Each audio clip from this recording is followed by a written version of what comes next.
अमावस्या की रात्रि। कहानी मुंशी प्रेमचंद। दिवाली की संध्या थी। श्रीनगर के घरों और खंडहरों के भी भाग्य चमक उठे थे। कस्बे के लड़के और लड़कियां श्वेत थालियों में दीपक लिए मंदिर की ओर जा रही थीं। दीपों से उनके मुखारविंद प्रकाशमान थे। प्रत्येक ग्रह रोशनी से जगमगा रहा था। केवल पंडित देवदत्त का सद्धारा भवन काली घटा के अंधकार में गंभीर और भयंकर रूप में खड़ा था। गंभीर इसलिए कि उसे अपनी उन्नति के दिन भूले न थे, भयंकर इसलिए कि यह जगमगाहट मानो उसे चिढ़ा रही थी। एक समय वह था जबकि ईर्ष्या भी उसे देख देख कर हाथ मलती थी, और एक समय ये है जबकि घृणा भी उस पर कटाक्ष करती है। द्वार पर द्वारपाल की जगह अब मदार और ऐरन के वृक्ष खड़े थे। दीवान खाने में एक मतंग साड़ करता था। ऊपर के घरों में जहाँ सुंदर रमणियां मनोहर संगीत गाती थी, वहां आज जंगली कबूतरों के मधुर स्वर सुनाई देते थे। किसी अंग्रेजी मदरसे के विद्यार्थी के आचरण की भांति उसकी जड़ें हिल गई थी और उसकी दीवारें किसी विधवा स्त्री के हृदय की भांति विदीर्ण हो रही थी। पर समय को हम कुछ नहीं कह सकते। समय की निंदा व्यर्थ और भूल है, यह मूर्खता और अदूरदर्शिता का फल था। अमावस्या की रात्रि थी। प्रकाश से पराजित होकर मानो अंधकार ने उसी विशाल भवन में शरण ली थी। पंडित देवदत्त अपने अर्ध अंधकार वाले कमरे में मौन परंतु चिंता में निमग्न थे। आज 1 महीने से उनकी पत्नी गिरिजा की जिंदगी को निर्दय काल ने खिलवाड़ बना लिया है। पंडित जी दरिद्रता और डैक को भुगतने के लिए तैयार थे। भाग्य का भरोसा उन्हें धैर्य बंधाता था, किंतु यह नई विपत्ति सहन शक्ति से बाहर थी। बेचारे दिन के दिन गिरिजा के सिरहाने बैठे हुए उसके मुरझाए हुए मुख को देखकर कुलते और रोते थे। गिरिजा जब अपने जीवन से निराश होकर रोती तो वह उसे समझाते, गिरिजा रो मत, शीघ्र ही अच्छी हो जाओगी। पंडित देवदत्त के पूर्वजों का कारोबार बहुत विस्तृत था। वे लेन देन किया करते थे। अधिकतर उनके व्यवहार बड़े बड़े चकलेदारों और रजवाड़ों के साथ थे। उस समय ईमान इतना सस्ता नहीं बिकता था। सादे पत्रों पर लाखों की बातें हो जाती थीं।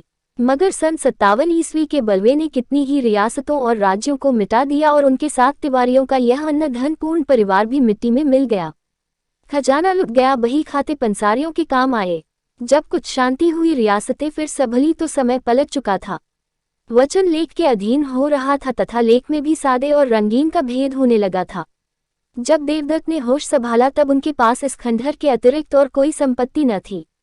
अब निर्वाह के लिए कोई उपाय न था। कृषि में परिश्रम और कष्ट था। वाणिज्य के लिए धन और बुद्धि की आवश्यकता थी। विद्या भी ऐसी नहीं थी कि कहीं नौकरी करते परिवार की प्रतिष्ठा दान लेने में बाधक थी। अस्तु साल में 2-3 बार अपने पुराने व्यवहारियों के घर बिना बुलाए पाहुनों की भांति जाते और कुछ विदाई तथा मार्ग व्यय पाते उसी पर गुजारा करते। पैतृक प्रतिष्ठा का चिन्ह यदि कुछ शेष था तो वह पुरानी चिट्ठी पत्रियों का ढेर तथा हुंडियों का पुलिंदा, जिनकी स्याही भी उनके मंद भाग्य की भांति फीकी पड़ गई थी। पंडित देवदत्त उन्हें प्राणों से भी अधिक प्रिय समझते। द्वितीया के दिन जब घर घर लक्ष्मी की पूजा होती है, पंडित जी ठाठ बात से इन पुलिंदों की पूजा करते। लक्ष्मी न सही, लक्ष्मी का स्मारक चिन्ह ही सही। दूज का दिन पंडित जी के प्रतिष्ठा के श्रद्धा का दिन था। इसे चाहे विडंबना कहो चाहे मूर्खता, परंतु श्रीमान पंडित महाशय को उन पत्रों पर बड़ा अभिमान था। जब गांव में कोई विवाद छिड़ जाता तो ये सड़े गले कागजों की सेना ही बहुत काम कर जाती और प्रतिवादी शत्रु को हार माननी पड़ती। यदि 70 पीढ़ियों से शस्त्र की सूरत न देखने पर भी लोग क्षत्रिय होने का अभिमान करते हैं, तो पंडित देवदत्त का उन लेखों पर अभिमान करना अनुचित नहीं कहा जा सकता जिसमें 70 लाख रुपयों की रकम छिपी हुई थी। वही अमावस्या की रात्रि थी, किंतु दीपमालिका अपनी अल्प जीवनी समाप्त कर चुकी थी। चारों ओर जुआरियों के लिए ये शकुन की रात्रि थी, क्योंकि आज की हार साल भर की हार होती है। लक्ष्मी के आगमन की धूम थी। कौड़ियों पर अशर्फियां लुट रही थीं। भट्ठियों में शराब के बदले पानी बिक रहा था। पंडित देवदत्त के अतिरिक्त कस्बे में कोई ऐसा मनुष्य नहीं था जो कि दूसरों की कमाई समेटने की धुन में न हो। आज भोर से ही गिरिजा की अवस्था शोचनीय थी। विषम ज्वर उसे एक एक क्षण में मूर्छित कर रहा था। एकाएक उसने चौंक कर आंखें खोली और अत्यंत क्षीण स्वर में कहा, आज तो दिवाली है। देवदत्त ऐसा निराश हो रहा था कि गिरिजा को चैतन्य देखकर भी उसे आनंद नहीं हुआ। बोला, हाँ आज दिवाली है। गिरिजा ने आंसू भरी दृष्टि से इधर उधर देखकर कहा, हमारे घर में क्या दीपक न जलेंगे। देवदत्त फूट फूट कर रोने लगा। गिरिजा ने फिर उसी स्वर में कहा, देखो आज बरस भर के दिन भी घर अंधेरा रह गया। मुझे उठा दो, मैं भी अपने घर दिए जलाऊंगी। ये बातें देवदत्त के हृदय में चुभी जाती थीं। मनुष्य की अंतिम घड़ी लालसाओं और भावनाओं में व्यतीत होती है। इस नगर में लाला शंकरदास अच्छे प्रसिद्ध वैद्य थे। अपने प्राण संजीवन औषधालय में दवाओं के स्थान पर छापने का प्रेस रखे हुए थे। दवाइयां कम बनती थी, इश्तहार अधिक प्रकाशित होते थे। वे कहा करते थे कि बीमारी केवल रईसों का ढकोसला है और पॉलिटिकल इकोनॉमी के, राजनीतिक अर्थशास्त्र के अनुसार इस विलास पदार्थ से जितना अधिक संभव हो टैक्स लेना चाहिए। यदि कोई निर्धन है तो हो, यदि कोई मरता है तो मरे, उसे क्या अधिकार है कि बीमार पड़े और मुफ्त में दवा कराए। भारतवर्ष की ये दशा अधिकतर मुफ्त दवा कराने से हुई है। इसने मनुष्यों को असावधान और बलहीन बना दिया है। देवदत्त महीने भर नित्य उनके निकट दवा लेने आता था, परंतु वैद्य जी कभी उसकी ओर इतना ध्यान नहीं देते थे कि वह अपनी शोचनीय दशा प्रकट कर सके। वैद्य जी के हृदय के कोमल भाग तक पहुंचने के लिए देवदत्त ने बहुत कुछ हाथ पैर चलाए। वह आंखों में आंसू भरे आता, किंतु वैद्य जी का हृदय ठोस था, उसमें कोमल भाव था ही नहीं। वही अमावस्या की डरावनी रात थी। गगन मंडल में तारे आधी रात के बीतने पर और भी अधिक प्रकाशित हो रहे थे, मानो श्रीनगर की बुझी हुई दिवाली पर कटाक्षयुक्त आनंद के साथ मुस्कुरा रहे थे। देवदत्त बेचैनी की दशा में गिरिजा के सिरहाने से उठे और वैद्य जी के मकान की ओर चले। वे जानते थे कि लाला जी बिना फीस लिए कदापि नहीं आएंगे, किंतु हताश होने पर भी आशा पीछा नहीं छोड़ती। देवदत्त कदम आगे बढ़ाते चले जाते थे। हकीम जी उस समय अपने रामबाण वेद का विज्ञापन लिखने में व्यस्त थे। उस विज्ञापन की भावप्रद भाषा तथा आकर्षण शक्ति देखकर कह नहीं सकते कि वे वैद्य शिरोमणि थे या सुलेखक विद्यावारिधि। पाठक, आप उनके उर्दू विज्ञापन का साक्षात दर्शन कर लें। नाज़रीन, आप जानते हैं कि मैं कौन हूँ। आपका जर्द चेहरा, आपका तने लागेर, आपका जरा सी मेहनत में बेदम हो जाना, आपका लज्जात दुनिया में महरूम रहना, आपका खाना तरीकी, यह सब इस सवाल का नफी में जवाब देते हैं। सुनिए, मैं कौन हूँ। मैं वह शख्स हूँ जिसने इमराज इंसानी को पर्दे दुनिया से गायब कर देने का बीड़ा उठाया है, जिसने इश्तिहारबाज जा फरोश गंदुमनुमा बने हुए हकीमों को बेखबर व उनसे खोद कर दुनिया को पाक कर देने का अजम विलजम कर लिया है। मैं वह हैरतंगेज इंसान जईफुल बयान हूँ जो नाशाद को दिलशाद, नामुराद को बामुराद, भगोड़े को दिलेर, गीदड़ को शेर बनाता है। और यह किसी जादू से नहीं, मंत्र से नहीं, वह मेरी ईजाद करदा अमृतबिंदु के अदना करिश्मे हैं। अमृतबिंदु क्या है, इसे कुछ मैं ही जानता हूँ। महर्षि अगस्त ने धन्वंतरी के कानों में इसका नुस्खा बतलाया था। जिस वक्त आप वी पार्सल खोलेंगे, आप पर उसकी हकीकत रोशन हो जाएगी। यह आब हयात है। यह मर्दानगी का जौहर, फरजानगी का अक्सीर, अक्ल का मुरब्बा और जहन का सकील है।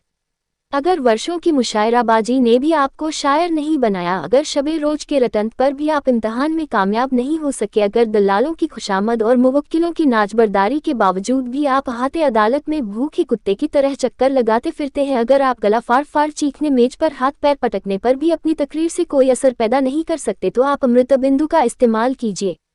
इसका सबसे बड़ा फायदा जो पहले ही दिन मालूम हो जाएगा यह है कि आपकी आंखें खुल जाएंगी और आप फिर कभी इश्तहारबाज हकीमों के दाम फरेब में न फंसेंगे। वैद्य जी इस विज्ञापन को समाप्त कर उच्च स्वर से पढ़ रहे थे। उनके नेत्रों में उच्चित अभिमान और आशा झलक रही थी कि इतने में देवदत्त ने बाहर से आवाज दी। वैद्य जी बहुत खुश हुए। रात के समय उनकी फीस दुगुनी थी।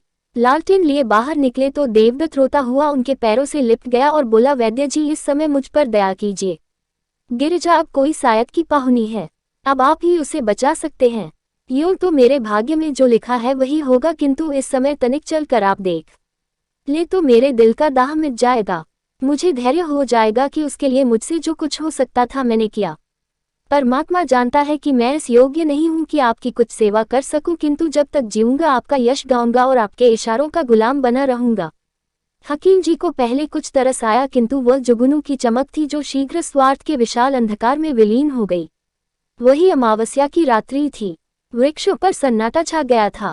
जीतने वाले अपने बच्चों को नींद से जगाकर इनाम देते थे, हारने वाले अपनी रुष्ट और क्रोधित स्त्रियों से क्षमा के लिए प्रार्थना कर रहे थे। इतने में घंटी के लगातार शब्द वायु और अंधकार को चीरते हुए कान में आने लगे। उनकी सुहावनी ध्वनि इस निस्तब्ध अवस्था में अत्यंत भली प्रतीत होती थी। ये शब्द समीप हो गए और अंत में पंडित देवदत्त के समीप आकर उस खंडहर में डूब गए। पंडित जी उस समय निराशा के अथाह समुद्र में गोते खा रहे थे। शोक में इस योग्य भी नहीं थे कि प्राणों से भी अधिक प्यारी गिरिजा का दवा दर्पण कर सकें। क्या करें इस निष्ठुर वैद्य को यहाँ कैसे लाए? जालिम, मैं सारी उम्र तेरी गुलामी करता, तेरे इश्तिहार छापता, तेरी दवाइयाँ कूटता। आज पंडित जी को ये ज्ञात हुआ है कि 70 लाख की चिट्ठी पत्रियां इतनी कौड़ियों के मोल भी नहीं। पैतृक प्रतिष्ठा का अहंकार अब आंखों से दूर हो गया। उन्होंने उस मखमली थैले को संदूक से बाहर निकाला और उन चिट्ठी पत्रियों को जो बाप दादों की कमाई का शेषांश थी और प्रतिष्ठा की भांति जिनकी रक्षा की जाती थी, एक एक करके दिया को अर्पण करने लगे। जिस तरह सुख और आनंद से पालित शरीर चिता की भेंट हो जाती है, उसी प्रकार वह कागजी पुतलियां भी उस प्रज्वलित दिया के धधकते हुए मुंह का ग्रास बनती थीं। इतने में किसी ने बाहर से पंडित जी को पुकारा। उन्होंने चौंक कर सिर उठाया। वे नींद से अंधेरे में टटोलते हुए दरवाजे तक आए।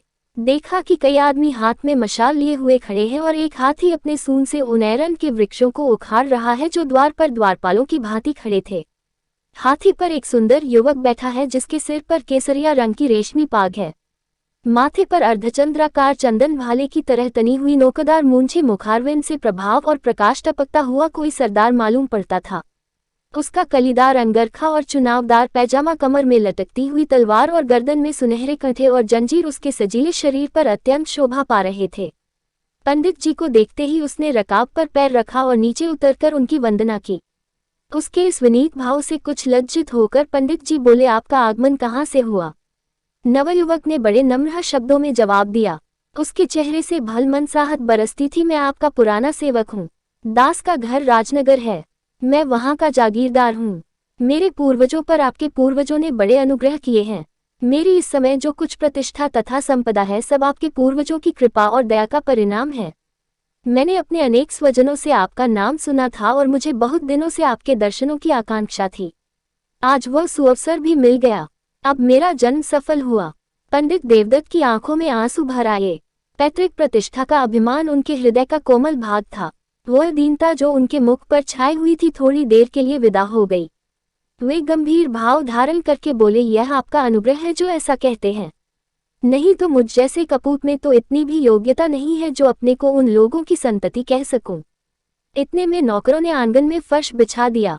दोनों आदमी उस पर बैठे और बातें होने लगी, वे बातें जिनका प्रत्येक शब्द पंडित जी के मुख को इस तरह प्रफुल्लित कर रहा था जिस तरह प्रातःकाल की वायु फूलों को खिला देती है। पंडित जी के पितामह ने नवयुवक ठाकुर के पितामह को 2500 रुपये कर्ज दिए थे। ठाकुर अब गया में जाकर अपने पूर्वजों का श्राद्ध करना चाहता था, इसलिए जरूरी था कि उसके जिम्मे जो कुछ ऋण हो उसकी एक एक कौड़ी चुका दी जाए। ठाकुर को पुराने बही खाते में ये ऋण दिखाई दिया। 25 के अब 75,000 हो चुके। वही ऋण चुका देने के लिए ठाकुर आया था। धर्म ही वह शक्ति है जो अंतःकरण में ओजस्वी विचारों को पैदा करती है। हाँ, इस विचार को कार्य में लाने के लिए पवित्र और बलवान आत्मा की आवश्यकता है, नहीं तो वे ही विचार क्रूर और पापमय हो जाते हैं। अंत में ठाकुर ने कहा, आपके पास तो वे चिट्ठियां होंगी। देवदत्त का दिल बैठ गया। वे संभल कर बोले, संभवतः हों, कुछ कह नहीं सकते। ठाकुर ने लापरवाही से कहा, ढूंढिए, यदि मिल जाए तो हम लेते जाएंगे। पंडित देवदत्त उठे, लेकिन हृदय ठंडा हो रहा था। शंका होने लगी कि कहीं भाग्य हरे बाग न दिखा रहा हो। कौन जाने वह पुर्जा जलकर राख हो गया या नहीं। यदि न मिला तो रुपये कौन देता है। शोक की दूध का प्याला सामने आकर हाथ से छूट जाता है। हे भगवान, वो पत्री मिल जाए। हमने अनेक कष्ट पाए हैं, अब हम पर दया करो। इस प्रकार आशा और निराशा की दशा में देवदत्त भीतर गए और दिया के टिमटिमाते हुए प्रकाश में बचे हुए पत्रों को उलट पुलट कर देखने लगे। वे उछल पड़े और उमंग में भरे हुए पागलों की भांति आनंद की अवस्था में 2-3 बार कूदे। तब दौड़कर गिरिजा को गले से लगा लिया और बोले, प्यारी, यदि ईश्वर ने चाहा तो तू अब बच जाएगी। उन्मत्तता में उन्हें एकदम यह नहीं जान पड़ा कि गिरिजा अब नहीं है, केवल उसकी लोथ है। देवदत्त ने पत्री को उठा लिया और द्वार तक वे इसी तेजी से आए मानो पांवों में पर लग गए। परंतु यहाँ उन्होंने अपने को रोका और हृदय में आनंद की उमड़ती हुई तरंग को रोककर कहा, ये लीजिए, वह पत्री मिल गई। संयोग की बात है, नहीं तो 70 लाख के कागज दीमकों के आहार बन गए। आकस्मिक सफलता में कभी कभी संदेह बाधा डालता है। जब ठाकुर ने उस पत्री को लेने को हाथ बढ़ाया तो देवदत्त को संदेह हुआ कि कहीं वह उसे फाड़कर फेंक न दे। यद्यपि यह संदेह निरर्थक था, किंतु मनुष्य कमजोरियों का पुतला है। ठाकुर ने उनके मन के भाव को ताड़ लिया। उसने बेपरवाही से पत्री को लिया और मशाल के प्रकाश में देखकर कहा, अब मुझे विश्वास हुआ। ये लीजिए, आपका रुपया आपके समक्ष है। आशीर्वाद दीजिए कि मेरे पूर्वजों की मुक्ति हो जाए। ये कहकर उसने अपनी कमर से एक थैला निकाला और उसमें से 1,000 के 75 नोट निकालकर देवदत्त को दे दिए। पंडित जी का हृदय बड़े वेग से धड़क रहा था। नाड़ी तीव्र गति से कूद रही थी। उन्होंने चारों ओर चौकन्नी दृष्टि से देखा कि कहीं कोई दूसरा तो नहीं खड़ा है, और तब कांपते हुए हाथों से नोटों को ले लिया। अपनी उच्चता प्रकट करने की व्यर्थ चेष्टा में उन्होंने नोटों की गणना भी नहीं की, केवल उड़ती हुई दृष्टि से देखकर उन्हें समेटा और जेब में डाल लिया। वही अमावस्या की रात्रि थी। स्वर्गीय दीपक भी धुंधले हो चुके थे। उनकी याद सूर्यनारायण के आने की सूचना दे रही थी। उदयाचल फिरोजी बाना पहन चुका था। अस्ताचल में भी हल्के श्वेत रंग की आभा दिखाई दे रही थी। पंडित देवदत्त ठाकुर को विदा करके घर चले। उस समय उनका हृदय उदारता के निर्मल प्रकाश से प्रकाशित हो रहा था। कोई प्रार्थी उस समय उनके घर से निराश नहीं जा सकता था। सत्यनारायण की कथा धूमधाम से सुनने का निश्चय हो चुका था। गिरिजा के लिए कपड़े और गहने के विचार ठीक हो गए। अंतःपुर में ही उन्होंने शालिग्राम के सम्मुख मनसा वाचा कर्मणा सिर झुकाया और तब शेष चिट्ठी पत्रियों को समेटकर उसी मखमली थैले में रख दिया। किंतु अब उनका यह विचार नहीं था कि संभवतः उन मुर्दों में भी कोई जीवित हो उठे, वरन जीविका से निश्चिंत हो अब वे पैतृक प्रतिष्ठा पर अभिमान कर सकते थे। उस समय वे धैर्य और उत्साह के नशे में मस्त थे। बस अब मुझे जिंदगी में अधिक संपदा की जरूरत नहीं, ईश्वर ने मुझे इतना दे दिया है, इसमें मेरी और गिरिजा की जिंदगी आनंद से कट जाएगी। उन्हें क्या खबर थी कि गिरिजा की जिंदगी पहले कट चुकी है। उनके दिल में यह विचार गुदगुदा रहा था कि जिस समय गिरिजा इस आनंद समाचार को सुनेगी उस समय अवश्य उठ बैठेगी। चिंता और कष्ट ने ही उसकी ऐसी दुर्गति बना दी है।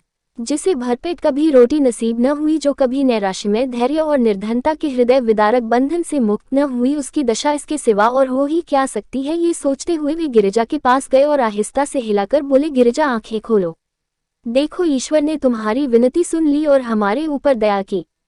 कैसी तबीयत है। किंतु जब गिरिजा तनिक भी न मिनकी तब उन्होंने चादर उठा दी और उसके मुंह की ओर देखा।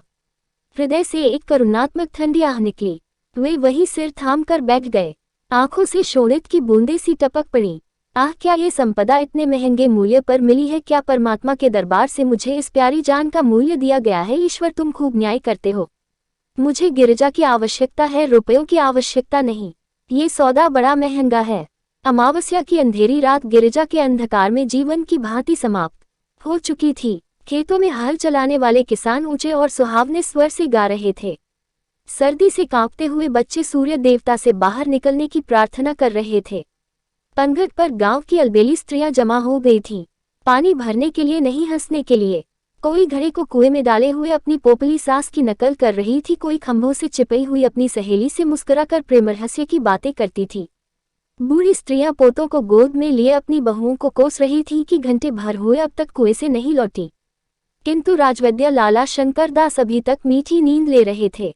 खांसते हुए बच्चे और कराहते हुए बूढ़े उनके औषधालय के द्वार पर जमा हो चले थे। इस भीड़ भगभड़ से कुछ दूर पर 2-3 सुंदर किंतु मुरझाए हुए नवयुवक टहल रहे थे और वैद्य जी से एकांत में कुछ बातें किया चाहते थे। इतने में पंडित देवदत्त नंगे सिर नंगे बदन लाल आंखें डरावनी सूरत कागज का एक पुलिंदा लिए दौड़ते हुए आए और औषधालय के द्वार पर इतने जोर से हाँक लगाने लगे कि वैद्य जी चौंक पड़े और कहार को पुकार कर बोले कि दरवाजा खोल दे। कहार महात्मा बड़ी रात गए किसी बिरादरी की पंचायत से लौटे थे। उन्हें दीर्घ निद्रा का रोग था जो वैद्य जी के लगातार भाषण और फटकार की औषधियों से भी कम न होता था। आप ऐंठते हुए उठे और किवाड़ खोलकर हुक्का चिलम की चिंता में आग ढूंढने चले गए। हकीम जी उठने की चेष्टा कर रहे थे कि सहसा देवदत्त उनके सम्मुख जाकर खड़े हो गए और नोटों का पुलिंदा उनके आगे पटक कर बोले, वैद्य जी ये 75,000 के नोट हैं। यह आपका पुरस्कार और आपकी फीस है। आप चलकर गिरिजा को देख लीजिए और ऐसा कुछ कीजिए कि वह केवल एक बार आंखें खोल दे। यह उसकी एक दृष्टि पर न्योछावर है, केवल एक दृष्टि पर। आपको रुपये मनुष्य की जान से प्यारे हैं, वे आपके समक्ष हैं। मुझे गिरिजा की एक चितवन इन रुपयों से कई गुनी प्यारी है।